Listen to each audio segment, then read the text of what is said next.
저희들 되도록 은혜를 베풀어 주시옵소서.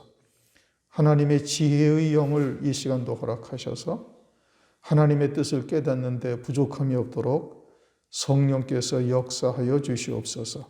감사를 드리오며 예수님의 이름으로 기도드립니다. 아멘. 네, 오늘은 계시록 17장 6절에서 8절 말씀을 오늘 우리가 읽었습니다. 지난 시간에 5절까지 우리가 상고를 했고 그 이마에 이름이 기록되었으니 비밀이라 큰 바벨론이라 땅의 음녀들과 가정한 것들의 어미라. 이제 거기까지 했죠. 비밀이라는 것은 그들에게 비밀이죠. 우리들에게는 알려진 사실이고 우리들은 그들이 누구인지를 알 수가 있어요.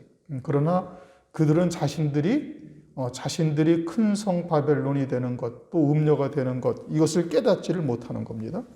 그러면서 이제 6절, 내가 내가 보매 이 여자가 성도들의 피와 예수의 증인들의 피에 취한지라. 이제 이 여자는 이미 이제 쭉 상고하는 것처럼 음녀죠. 큰 성 바벨론. 그리고 이제 15절에 보면은 또 천사가 내게 말하되 네가 본 바 음녀의 앉은 물은 백성과 무리와 열국의 방언들이냐. 그러니까 세상의 종교라 하는 모든 종교의 수장이 된 여자, 그게 음녀인 겁니다. 앞서 말한 바와 같이 세상의 모든 종교는 우리 하나님의 말씀에 비하면은 완전한 하등 논리예요. 아주 이제 세상의 철학이라든지 세상의 윤리 도덕과 같은 이제 그러한 말이죠. 그러니까 이 음녀 장차 나타날 큰 성 바벨론, 즉 거기에 수장이 되는 자는 반드시 하나님의 말씀을 가지고 있는 자가 됩니다. 하나님의 말씀에 비하면 이제 세상의 종교를 하는 모든 것들의 논리가 아주 이제 형편없는 것이죠. 하등 논리이기 때문에 음녀의 수장이 된 자는 반드시 성경 말씀을 보는 자가 되는 거예요. 그리고 그가 이제 성도들의 피와 예수의 증인들의 피에 취했다. 즉 하나님의 백성들을 죽이는 자리에 앞장서게 되는 겁니다. 이미 이제 앞서 계시록 13장에서 상고했던 것처럼 적그리스도와 짐승을 경배하지 아니하는 자는 몇이든지 다 죽이죠. 그 일에 이 음녀가 앞장서서 행동을 하는 거예요. 그것을 이제 성경에서 이미 말씀하고 있어요. 요한복음 16장 2절. 때가 이르면 무릇 너희를 죽이는 자가 생각하기를 이것이 하나님을 섬기는 예라 하리라. 그것을 이제 하나님의 이름으로 그리하는 겁니다. 예수님도 누구의 이름으로 십자가에 못 박았어요? 하나님의 이름으로 십자가에 못 박았어요. 구약에 있는 많은 선지자들을 누구의 이름으로 죽였어요? 하나님의 이름으로 죽이고 핍박하고 그랬어요. 주님의 제자들을 또 누가 그랬어요? 하나님의 백성들이 하나님의 이름으로 그들을 그른 거예요. 그렇게 한 거예요. 필리핀에 알베르토 리베라라는 그 캐톨릭 신부가 있었습니다. 이제 1990년대에 이 사람이 이제 검은 교황에 대해서 백서를 만들어서 온 세계에다가 이제 공포를 했어요. 그러니까 우리가 이제 외형적으로 나타나 있는 교황이 이제 참 권세, 실권을 가지고 있는 자가 아니라 이제 검은 교황이라 해서 다른 존재가 있고, 그리고 이 검은 교황을 추종하는 이제 예수회 와 같은 이제 그 단체가 있는데, 이제 그들이 장차 종교나 연합에 가입하지 않는 교회는 다 정화시킨다. 이렇게 그 지침서가 있다 합니다. 그래서 정화라는 것은 이제 죽이는 것을 의미하는데, 천주교가 온 세상의 모든 이제 종교를 통합하게 되어질 때 거기에 반대하는 모든 교회는 다 정화시킨다. 이런 것을 그 캐톨릭 신부인 알베르토 리베라 박사가 이제 폭로했어요. 그래가지고 막 상당한 반향이 이제 그 당시에 일어났었는데 벌써 한 30여 년 가까이 됐죠.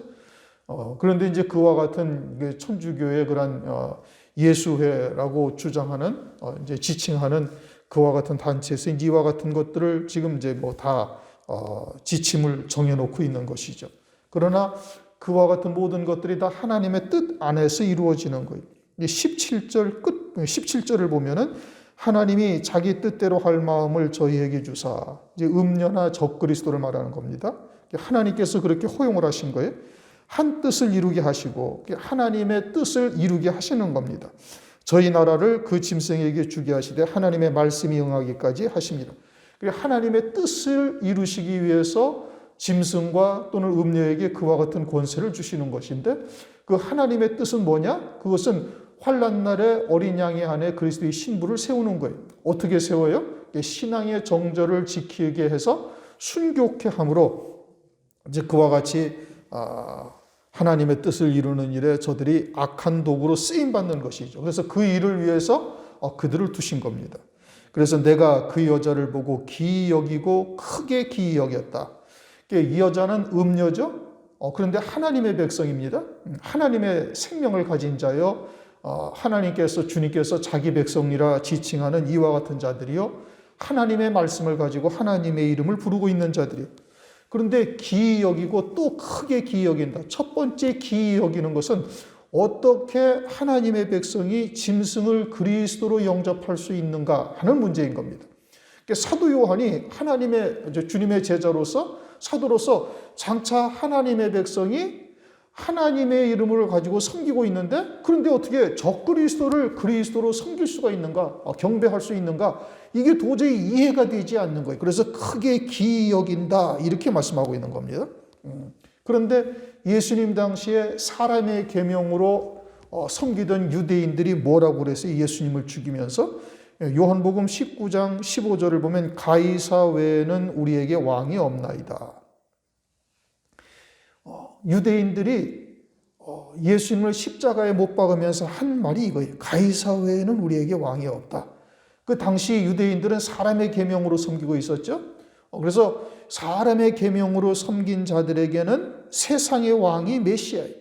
본인들은 하늘나라 하나님을 이야기한다 할지 모르지만 오늘날도 역시 마찬가지로 사람의 계명으로 섬기는 자들은 장차 세상의 왕을 메시아로 섬기는 일을 이제 행하게 될 것을 말씀하고 있는 겁니다.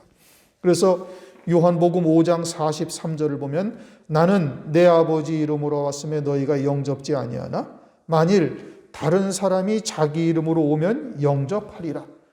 주님이 하나님의 이름으로 왔는데 유대인들이 영접지 아니했지만 장차 이제 이와 같이 사람이 자기의 이름으로 올 때 그를 영접하리라 하신 말씀대로 이제 적그리스도가 등장을 해서 자기를 그리스도처럼 경배하도록 강요할 때 이제 하나님의 백성들이 이제 그렇게 쫓겼다 이겁니다.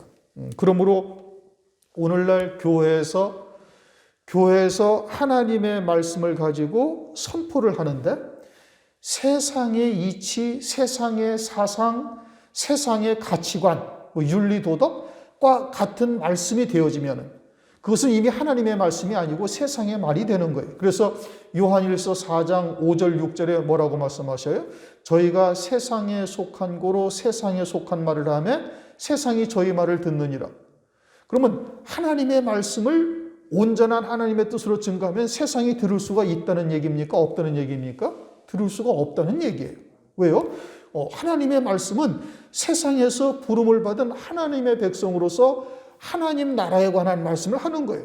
그러니까 부름받은 거듭난 자들은 하나님의 나라에 관한 말씀을 들을 수가 있지만 세상 사람들은 하나님 나라에 관한 말씀을 들을 수가 있어요? 없어요? 못 듣는 거예요. 그런데 타락하고 또는 거짓 선지자에 미혹당한 잘못된 하나님의 종들이 이 영생에 관한 하나님의 나라의 관한 말씀을 세상에 속한 말로 바꿔버린 거예요.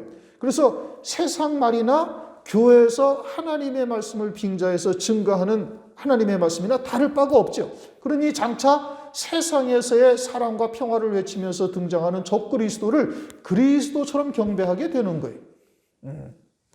이게 문제가 아주 심각한 문제인 겁니다. 교회에서 어떠한 말씀을 가지고 살고 있느냐에 따라서 장차 적그리스도를 그리스도로 경배하는 자가 되거나 그러지 아니하면 그리스도의 이름으로 순교하기를 마다하지 아니하는 이와 같은 자리로 아주 완전히 딱 갈라지는 역사가 나타나게 되어지는 겁니다. 오늘날 하나님의 말씀을 증거하는 모든 교회들이 이 둘 중에 하나예요. 세상에 속한 말을 하느냐 하나님의 말씀을 빙자해서 하나님의 나라의 영생에 관하여 쓰여진 하나님의 말씀을 가지고 세상에 속한 말을 하는가 아니면 하나님 나라에 관한 말을 하는가로 나뉘어지는데, 이것은 장차 환난 날에 음녀가 되느냐 아니면은 진리의 교회인 금초대 교회가 되느냐, 이게 두 가지로 완전히 확연하게 딱 갈라지는 겁니다. 그런데 이 영생의 말씀, 하나님의 나라에 관한 영생의 말씀으로 세상에 속한 말을 세상의 가치관 또는 세상의 이치, 세상의 사상과 같은 말로 증거하던 자들은 전부 다 짐승을 경배하는 것이 되는 것이고, 그렇게 되는 것이 사도 요한이 바라보기에 기이한 일이다. 그 다음에 또 크게 기이 여긴다라는 것은 그러한 하나님의 백성들이 하나님의 이름으로 하나님의 택한 백성들을 죽이는 거예요. 그런데 그것은 가인과 아벨 때부터 시작된 겁니다.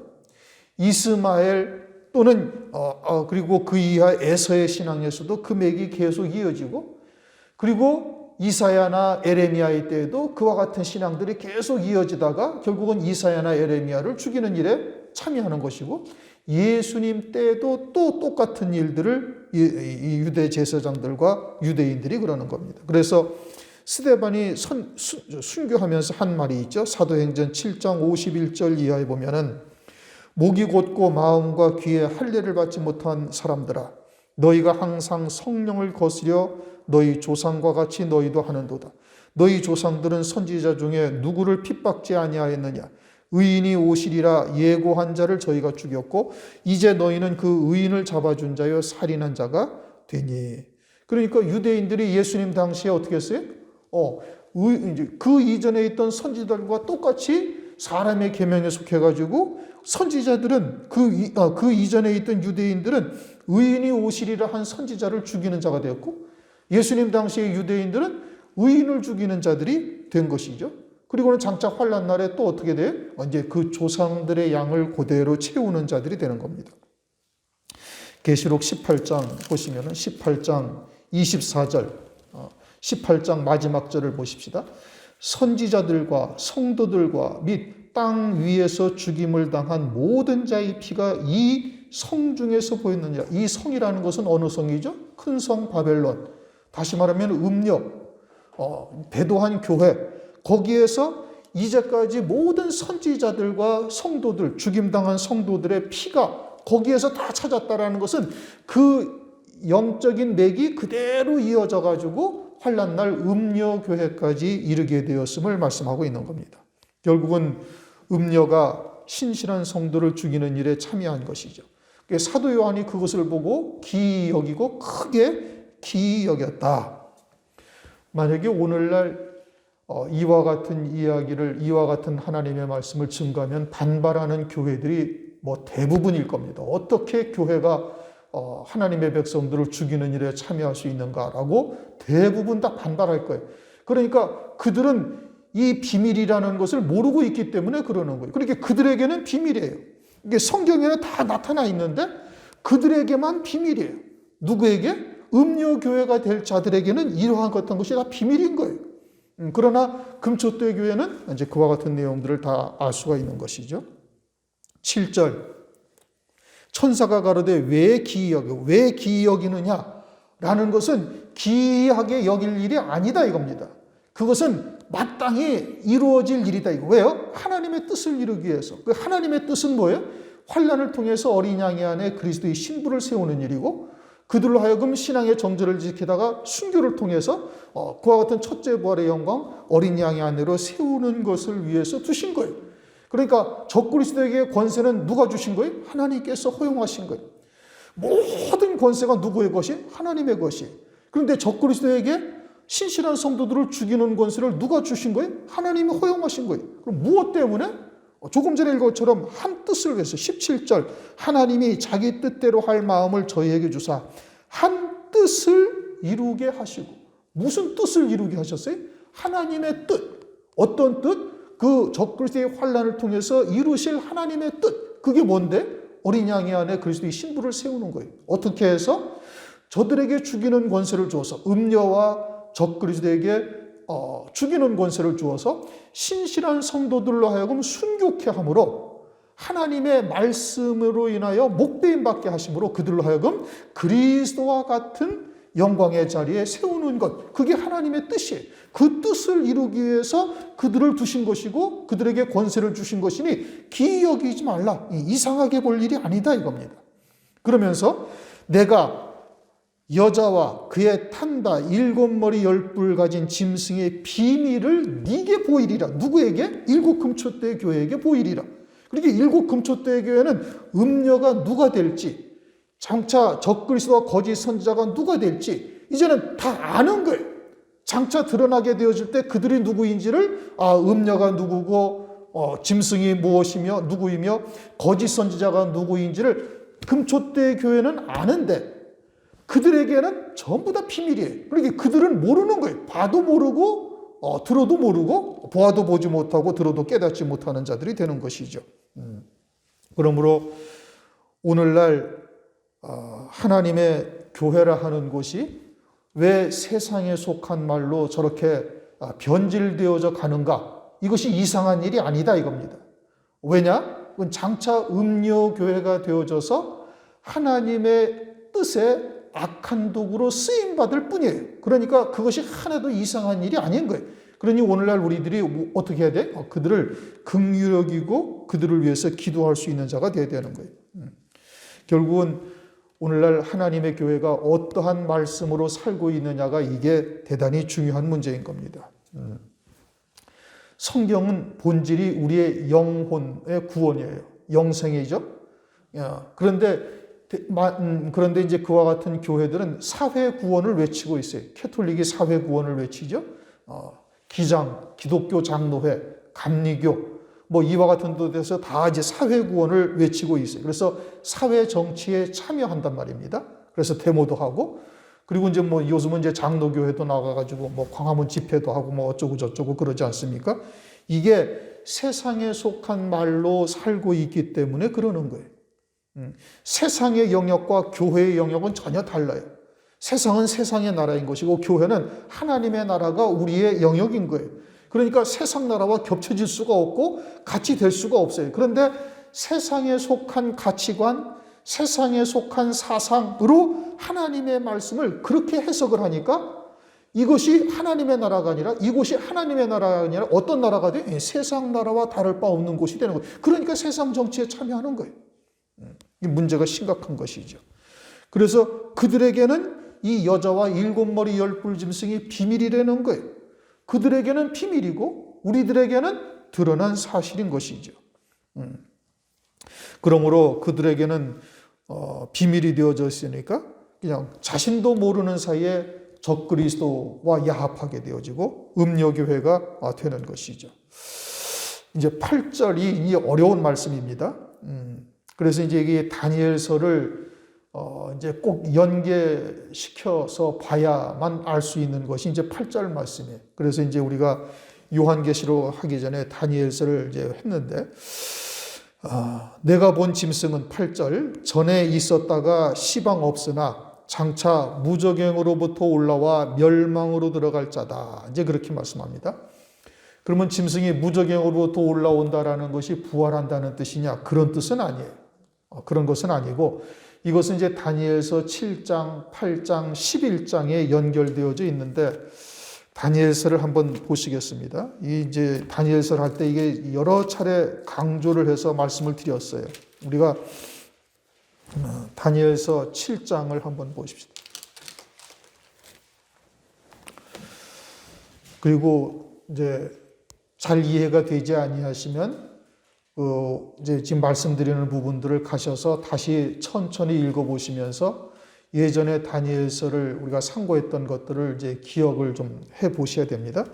다니엘서 7장 1절부터 8절까지는 하늘에서 바람이 부니까 이제 한번 보실까요? 이제 2절 보면은 다니엘이 진술하여 가로되 내가 밤에 이상을 보았는데 하늘에 네 바람이 큰 바다로 몰려불더니 큰 짐승 넷이 바다에서 나왔는데 그 모양이 각각 다르다. 그러면서 4절에는 사자와 같고 5절에는 곰과 같고 6절에는 표범과 같고 그런데 7절에 보면은 넷째 짐승은 무섭고 놀라움이 하면서 끝에 보면 10뿔이 있다.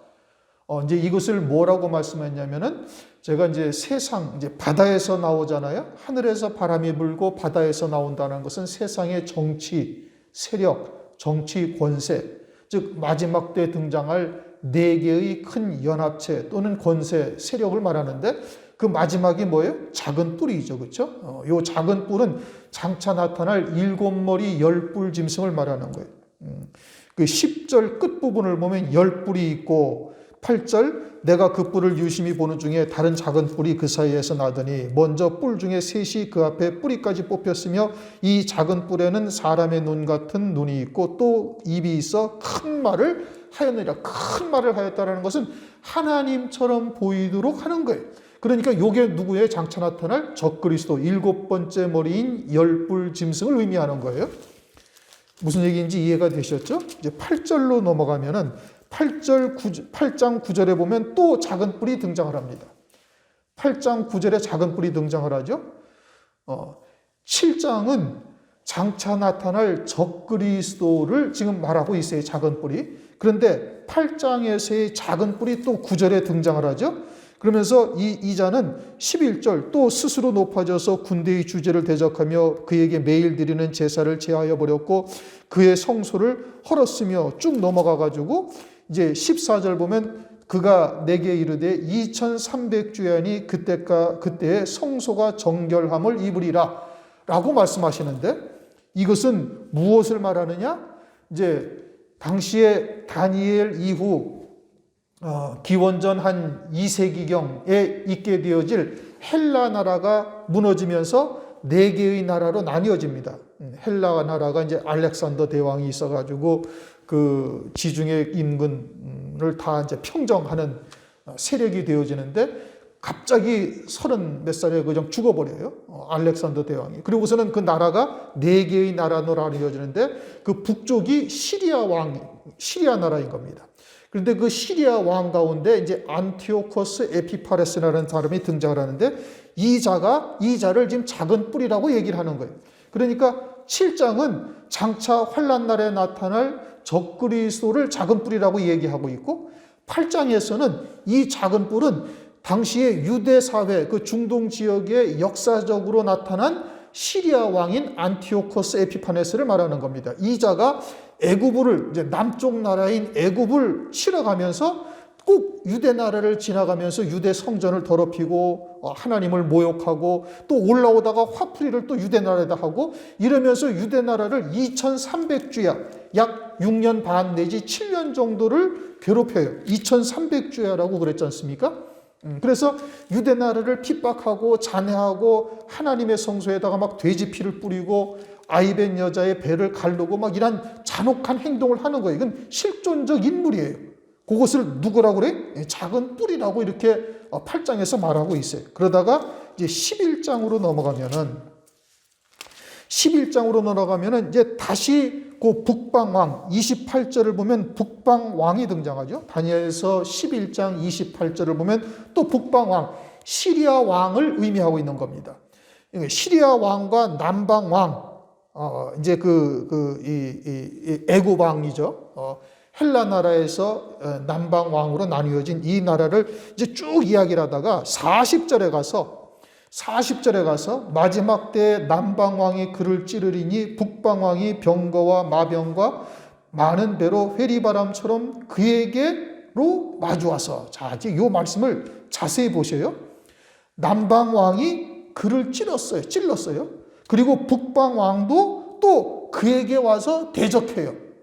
그러면 이것이 지금 남방왕과 북방왕의 싸움이 아니라 그라는 또 다른 존재를 두고 지금 싸우고 있는 거예요. 그러니까 여기서의 그라는 것은 누구를 말하느냐? 12장까지 쭉 이어져서 장차 환난 날에 등장할 적그리스도를 말하고 있는 거예요. 무슨 얘기인지 이해가 되셨습니까?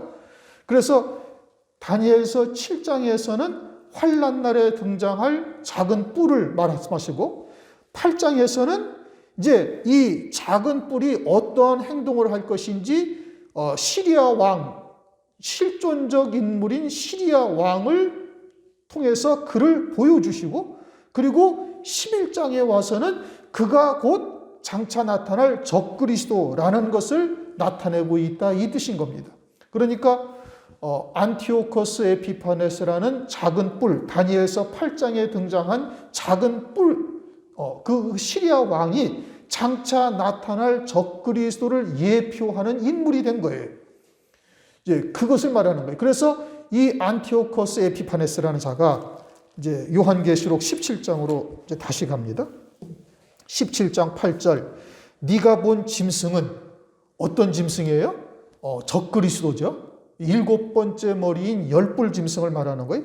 전에 있었다가 시방 없으나, 예전에 언제 있었어요? 예전에 안티오코스 에피파네스라는 사람을 통해서 유대 성전을 더럽히고 하나님의 백성들을 잔해하고 괴롭히고 하나님의 이름을 회방하고 자기를 하나님으로 섬기도록 강요하는 이와 같은 행동을 이미 그림자적으로 보여준 거예요.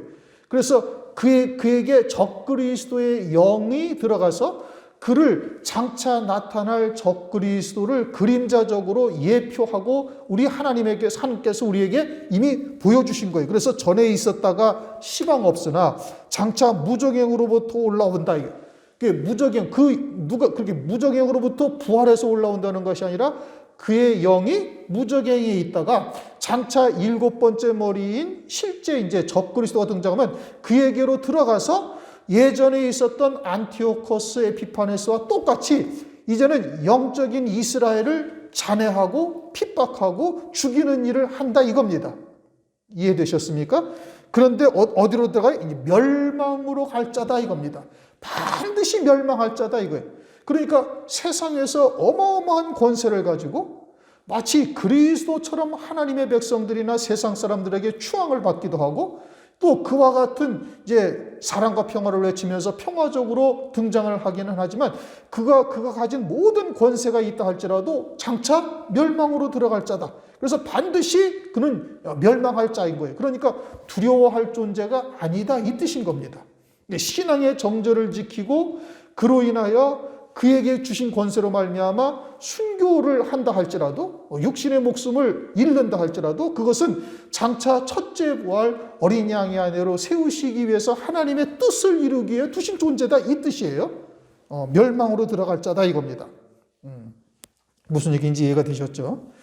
다니엘서 7장, 8장, 11장, 12장에 이게 쭉 연결이 된 거예요. 지금 네가 본 짐승은 전에 있었다가 시방 없으나 장차 무저갱으로부터 올라와 멸망으로 들어갈 자. 이것은 다니엘서가 아니면 해석이 안 돼요. 다니엘서 7장, 8장, 11장, 12장을 깨닫고 있어야 이게 무엇을 의미하는지를 안다 이겁니다. 이건 요한계시록에서는 아무리 찾아봐야 이 계시록 17장 8절 말씀을 해석할 방법이 없어요. 그래서 요한계시록과 다니엘서가 서로 연결된 말씀이다라고 이제 말씀을 드리는 것이고, 그래서 전에 있었다가 시방 없으나 장차 무저갱으로부터 올라와 멸망으로 들어갈 자라 쓴 그의 영이 예전에 시리아 왕인 안티오코스 에피파네스라는 자를 통해서 작은 뿔이 어떠한 행동을 할 것인지 그를 통해서 보여주셨고, 그가 지금은 무저갱에 있으나 장차 적그리스도가 등장하게 되면 그 영이 올라와서 그에게 들어가서 이제 예전에는 혈통적 이스라엘에게 행했던 그 모든 악한 일들을 이제는 영적인 이스라엘들에게 그대로 행할 것을 그림자적으로 보여준 거예요. 그래서 무정예로부터 올라왔으나 이제 영원히 멸망으로 들어갈 자다. 19장을 보시면은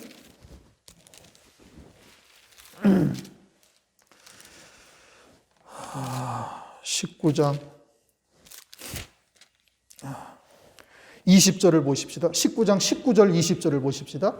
또 내가 보매 그 짐승과 땅의 임금들과 그 군대들이 모여 그 말 탄 자와 그의 군대로 더불어 전쟁을 일으키다가 짐승이 잡히고 그 앞에서 이적을 행하던 거짓 선지자도 함께 잡혔으니 이는 짐승의 표를 받고 그의 우상에게 경배하던 자들을 이적으로 미혹하던 자라. 이 둘이 산채로 유황 불 붙는 못에 던지우고. 누가 던져졌어요? 짐승, 즉 7번째 머리인 열불 짐승 적그리스도와 그 앞에서 이적을 행하던 거짓 선지자가 어디로 들어갔어요? 불 붙는 유황 불못에 던져졌다. 이게 지옥불에 가장 먼저 던져지는 자들이 되는 거예요. 그러니까 반드시 멸망할 자다 이겁니다. 그러니 사람들의 눈에는 그 권세가 영원히 이어질 것처럼 보이고 그 권세를 대적할 만한 자도 없을 뿐만 아니라 그 지혜가 마귀로부터 지혜를 받아서 세상의 난제들을 해결하는데 기가 막히게 해결하는 거예요. 그래서 아주 그리스도로 추앙받는 자가 되어져 가지고 아주 그 권세가 영원히 이어질 것 같지만 반드시 멸망할 자다. 이것을 말씀하고 있는 겁니다. 그 다음 땅에 거하는 자들로부터 창세 이후로 생명책에 농명되지 못한 자들이 이전에 있다가 시방 없으나 장차 나올 짐승을 보고 기이 여기더라. 누가 기이 여겨? 땅에 거하는 자들. 다시 말하면 땅에 속한 자, 육에 속한 자, 세상에 속한 자들이 짐승을 바라보고 아주 기이 여기는 거예요. 그래서 누가 이 짐승과 같으며 누가 이 짐승을 대적하리요? 그러면서 그 짐승을 그리스도처럼 경배한다 이겁니다. 누가 그렇게 경배하는 거예요? 땅에 거하는 자들. 육에 속한 자들이에요. 하나님의 나라의 하나님의 백성으로서 교회의 일원이 되어 있으면서 그러면서도 여전히 하늘에 속한 자가 되지 못하고 땅에 속한 자가 되어져 있으면 반드시 짐승을 경배하다고 하는 자가 되고 어린 양의 생명책에 농명되지 못한 자들은 반드시 짐승을 경배한다 이겁니다. 그러니까 환난 이전에 생명책에 농명이 되어야만 환난 날에 구원받는 거예요. 그래서 다니엘서 12장 1절에 뭐라고 그래요? 개국일에 없던 환난이 있는데 그 생명책에 농명되지 못한 자들은 전부 다 환난 가운데 멸망당하고 생명책에 농명된 자들만 구원을 얻는다. 다니엘서 12장 1절에 그렇게 말씀을 하고 있어요. 그러면 이 생명책이라는 것은 어떤 책을 말하는 거예요? 우리가 이전에 상고했던 13장 8절 어린 양의 생명책을 말하는 거예요. 13장 8절 죽임을 당한 어린 양의 생명책에 창세 이후로 농명되지 못하고 이 땅에 사는 자들은 다 짐승에게 경배하리라. 지금 계시록 17장 8절에서 말씀하시는 생명책은 어떤 생명책이냐? 13장 8절에 말씀하시는 어린 양의 생명책을 말하고 있는 거예요. 생명책이 요한계시록 20장에도 있습니다. 20장에도 20장 15절, 20장 12절에도 생명책이 있는데 그걸 말하는 것이 아니라 여기서 말씀하시는 생명책은 계시록 13장 8절에 있는 어린 양의 생명책을 말하는 거예요. 어린 양의 생명책은 어린 양이 걸어가신 그 길을 그대로 뒤쫓는 자들의 이름이 기록된 생명책이에요. 그러니까 이제 순교할 것을 각오하고 믿음으로 살아가는 자들을 말하고 있는 것이죠. 그들의 이름이 기록되는 거예요. 그럼 그들의 이름이 기록되기 위해서는 어떻게 해야 되는 거예요? 땅에서 끊어진 자가 되는 거예요. 땅에 속한 자들은 다 짐승을 경배하는 자들로 짐승표를 받고 하나님의 진노의 심판을 받는 자들이 되고 어린 양의 생명책의 농명의 자들은 짐승을 경배하지 아니하고 이제 예수의 증거와 하나님의 말씀이라 목배임 받기까지 그 신앙의 정절을 지키고 그러다가 순교를 통해서 첫째 부활의 영광에 이르게 되는 것이에요. 그러니까 이 마지막 때 하는 일들은 전부 다 땅에서 끊어내는 일을 하는 거예요. 그런데 어떠한 말씀이어야 땅에서 끊어진 자가 되는 거예요?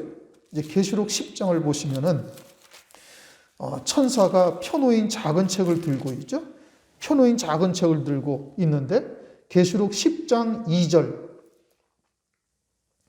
그 손에 펴놓인 작은 책을 들고 그 오른발은 바다를 밟고 왼발은 땅을 밟고 그러면 그 펴놓인 작은 책을 먹은 자가 되어지면 어떻게 돼요? 오른발은 바다를 밟고 왼발은 땅을 밟은 자로 설 수가 있는 거예요. 그럼 바다를 밟았다는 것은 죄를 이길 수 있는 믿음의 자리에 이르는 것이고 땅을 밟았다는 것은 세상에 속한 것에서 끊어진 자가 되어졌음을 말하는 거예요. 그러면 이 천사가 가지고 있는 펴놓인 작은 책이 무엇을 말씀한다고요? 요한계시록의 말씀인 거예요. 마지막 때 환난을 통해서 이루실 이 구원의 말씀을 깨닫고 믿음으로 받은 자가 되어지면은 땅과 바다를 오른발 왼발로 디디고 선 자가 될 수가 있음을 말씀하고 있는 것이고 그 말씀을 사도 요한이 달라고 해서 먹잖아요. 먹고서는 입에서는 꿀처럼 단데 그 배에서는 아주 속이 쓰린 거예요.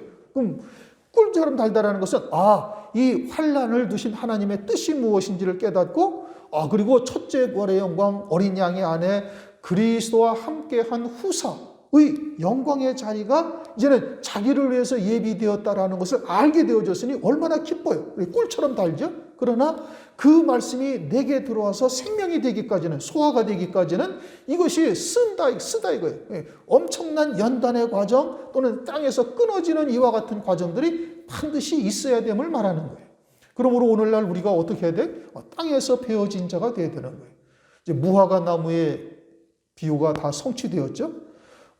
잎이 나는 정도가 아니라 이미 여름이 됐고, 이 세대가 지나가기 전에 이 일이 반드시 이루리라 말씀하신 그 한 세대도 이미 다 끝을 우리가 달고 있어요. 또 누가복음 13장 32절을 보면 이렇게 말씀하셔요. 오늘과 내일은 내가 귀신을 쫓아내고 병을 낫게 하다가 제3일에는 완전하여지리라. 누가 하신 말씀이? 주님이, 초림하신 주님이 하신 말씀이에요. 그러면서 오늘과 내일, 즉 이틀 동안은 내가 귀신을 쫓아내고 병을 낫게 하다가 제3일에는 완전하여진다라는 것은 그리스도의 나라가 이 땅에 이루어지고 완전한 하나님의 공의, 하나님의 나라가 이 땅에서 펼쳐질 것을 말씀하고 있어요. 그리고 이미 오늘날 우리들은 이제 3일째를 살아가고 있단 말이에요. 무화과 나무의 비유도 성취됐죠. 오늘 이제 3일째를 우리가 살아가고 있죠. 그러니 이제 추수할 때가 임박하다라는 것은 우리가 알 수가 있다 이겁니다. 그러면 뭐가 남아 있을까요? 이제는 어린 양의 생명책에 그 수가 채워지는 거예요. 계시록 6장을 다시 한번 보십시다. 계시록 6장 9절부터 11절 읽습니다. 9절, 다섯째 인을 떼실 때에 내가 보니 하나님의 말씀과 저희의 가진 증거를 인하여 죽임을 당한 영혼들이 제단 아래에 있어 큰 소리로 불러가로되 거룩하고 참되신 대주제여 땅에 거하는 자들을 심판하여 우리 피를 신원하여 주지 아니하시기를 어느 때까지 하시려 하나이까 하니 각각 저희에게 흰 두루마기를 주시며 가라사대 아직 잠시 동안 쉬되 저희 종무종들과 형제들도 자기처럼 죽임을 받아 그 수가 차기까지 하라 하시더라. 그래서 동무종들과 형제들의 수가 채워지기까지 너희들 잠깐 기다리라 이겁니다. 누가 지금 그렇게 기도하고 있어요? 순교한 성도들이 제단 아래서 우리의 피를 신원하여 주시기를 아니하기를 어느 때까지 하시겠나이까 하고 하나님께 지금 기도하고 있는 거예요. 그러니까 하나님께서 뭐라고 그래요? 하얀 옷을 입혀주시면서 너희 동무종들과 형제들의 그 수가 차기까지 하라. 순교자의 수가 차기까지 하라. 그럼 그 어린 양의 생명책에 농명이 되어 순교할 자들의 수가 정해져 있다는 얘기고 그 수가 채워지면 그들을 구원하기 위해서 책에 기록된 자들을 구원하시기 위해서 환난을 하나님께서 허용하시는 거예요. 그럼 오늘날 우리가 어떠한 때다? 어린 양의 생명책에 농명될 자들의 숫자가 채워지고 있는 거예요. 그건 하나님만이 아셔요. 나는 순교의 신앙에 섰습니다. 그건 자기 생각이지. 하나님이 보시기에 그 신앙에 섰는지 안 섰는지는 하나님만이 판단하시는 것이고 하나님이 보시기에 그 수가 딱 채워지면은 이제 환난의 바람을 통해서 그들을 구원하시는 역사를 이루어 가시는 거예요. 그러니 오늘날 우리가 얼마나 심각한 때를 살아가고 있는지를 우리가 잘 생각해야 될 것이고 이제는 어찌하든지 땅에서 완전히 끊어진 자. 왜? 땅에 있는 자들은 다 짐승을 아주 경배하고 기이 여기면서 그의 표를 받을 수밖에 없고 그들에게는 그게 비지가 않는 거예요. 누가 짐승인지 누가 음녀교회인지 모르는 거예요. 누구만 알아요? 금초대 교회만 아는 거예요. 그들에게는 비밀이다 이거예요.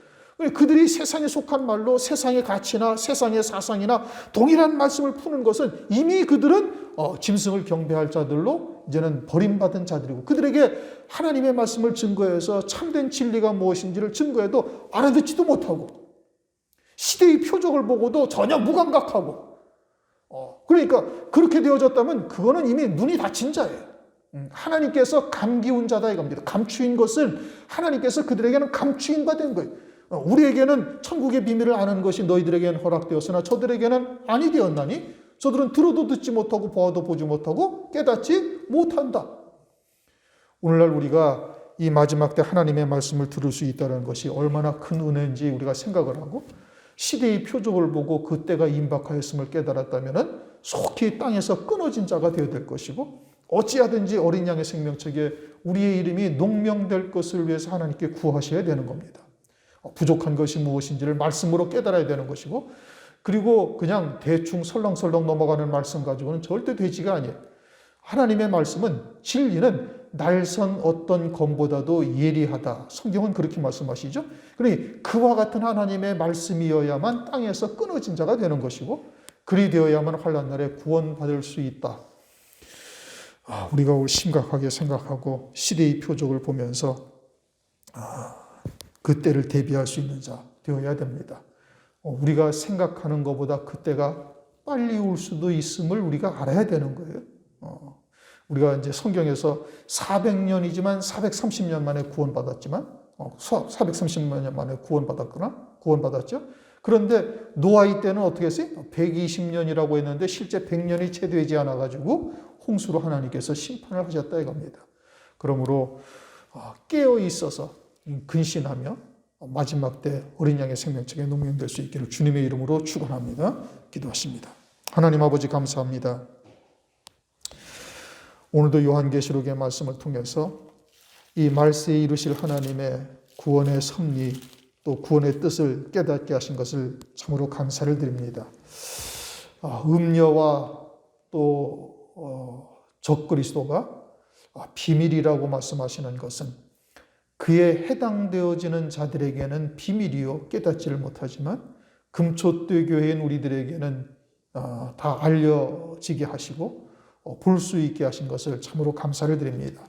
이 마지막 때가 심히 가까웠음 우리가 깨달았은즉 철저히 그와 같은 것에서 끊어진 자 될 수 있게 도와주시고 말세의 어린 양의 생명책에 속히 이름이 다 농명될 뿐 아니라 또 주의 재림의 길을 증거하는 그와 같은 종들로도 쓰임받는 역사가 있게 하여 주옵소서. 감사드리며 예수 그리스도의 이름으로 기도드립니다. 아멘.